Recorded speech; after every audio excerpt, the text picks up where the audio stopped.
Hello, everybody. It's George from Ireland. Make sure to comment as we're going along.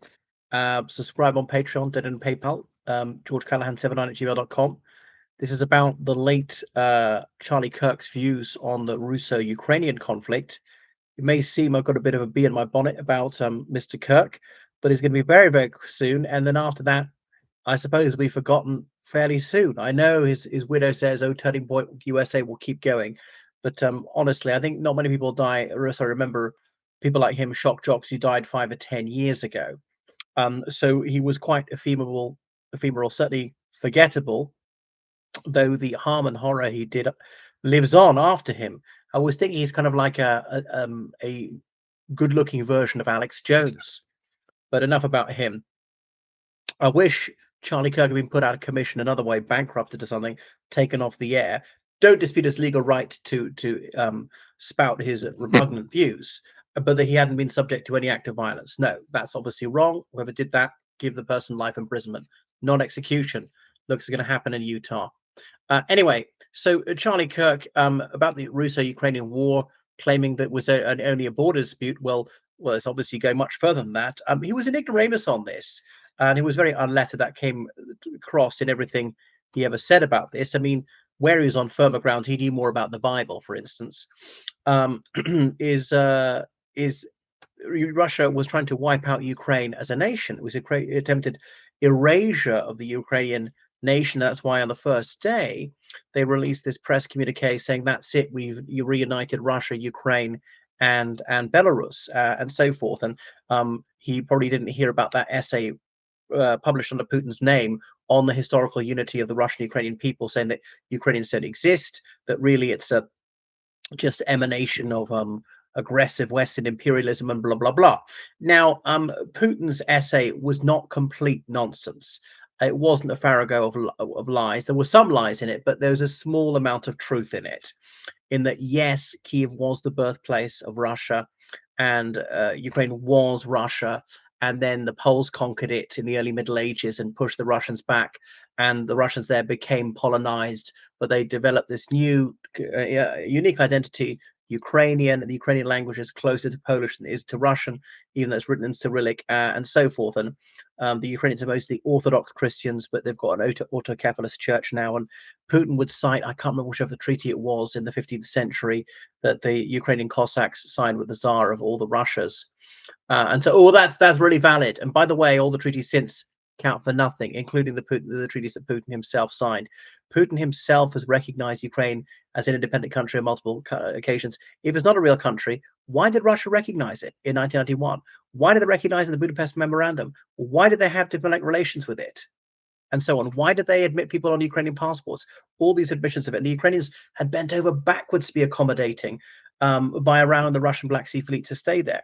And Charlie Kirk, one of his nonsensical points was that well, the Russian Navy was in the Second World War.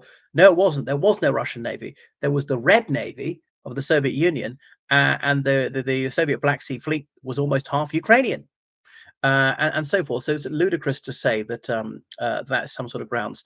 And yes, Ukraine was part of Russia for about 170 years, and then it's been part of Ukraine for over 70 years. But before the Russians conquered it, it belonged to the Ottoman Empire. It belonged to the Tatars at some point. It belonged to the Byzantine Empire, or to the Roman Empire prior to that, to the Scythians, and so on. And then he's arguing against his own country, really, because there were Russian politicians like the late Vladimir Zhirinovsky, who openly said, and by the way, we should retake Alaska. His argument is complete nonsense. It's like saying that, well, Utah, New Mexico, California, Texas, Nevada, Arizona, they belong to Mexico. They still belong to Mexico, belonged to it for some time prior to that. Mexico's predecessor state, the Spanish Empire, and so forth. Saying that Zelensky was a CIA puppet. I mean, nobody disputes that he was properly elected, even Russia, except that's completely fair. And the Russian government really wanted to actually bring down his predecessor, Petro Poroshenko. I was in Russia in May 2019 when Volodymyr Zelensky was elected, and the Russian media was saying that millions of spare ballot papers had been printed, and Poroshenko was going to stuff the ballot boxes because he was going to lose to make himself win. But actually, he lost. He admitted it. It was a completely smooth transition, and that was it. And Zelensky was inaugurated, and say, "Oh, Poroshenko's going to be arrested, or he's fled the country." He's never been arrested, and he's been out, but he hasn't fled the country. He's been out and back several times, and they've investigated him and they've looked searched his properties, but he's not been arrested in all the years since. So it's lie after lie after lie. So he was sort of media illiterate as well, Charlie Kirk, and he was taken seriously when he really shouldn't have been. So he said he didn't want to send arms to Ukraine. Well, I mean, the United States was legally and morally obliged to with that Budapest memorandum. The Ukrainians gave up their nuclear weapons in return for the security guarantee from the United States and the UK, which obviously let them down and again and again. It was reaffirmed by various US administrations and the US Congress since 2014, since the invasion, they're going to do this. And Ukraine helped the United States in Afghanistan, helped the United States in Iraq, sending troops to both. So surely the United States owes them one. One good turn deserves another.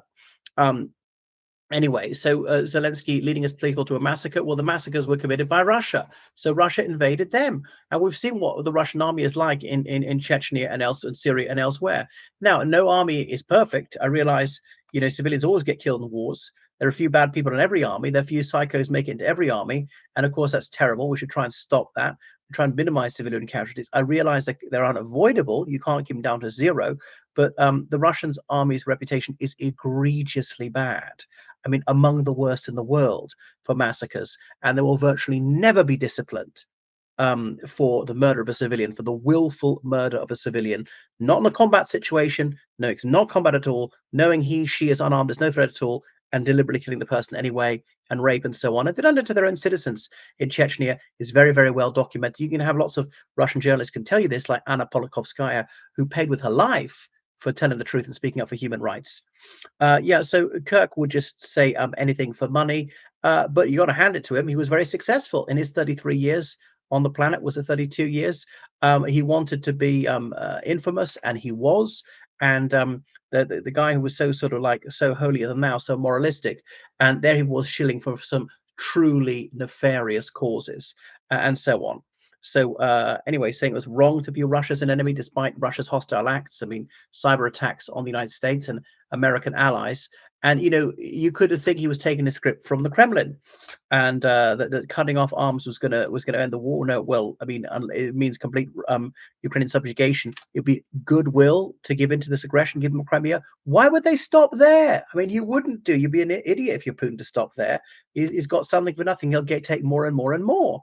And there's Minsk I agreement, Minsk II agreement, and Putin has broken every single agreement he ever made.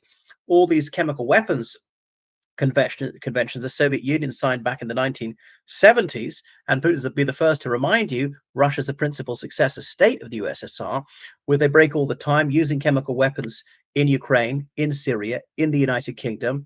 The attempted murder of Sergei Skripal and Yulia Skripal, which wounded them, injured them, but they survived. But there was an uninvolved British woman who happened to pick up the discarded perfume bottle, which contained the poison, and she died from it. So he's was an absolute moron to trust Putin like this. So it's completely nonsensical. And his hero, Trump, who never stood up to Putin, who was really enabling aggression, who was caving in again and again, the so-called tough guy, who was always chickening out and never fulfilling his threats and so on. So Kirk was really just dead wrong on this. And we said, oh, Ukraine's a very corrupt country. I mean, there is a serious amount of corruption. One of the countries that's worse on that is Russia. That Zelensky is a dictator, which he's certainly not. I mean, there's a free media.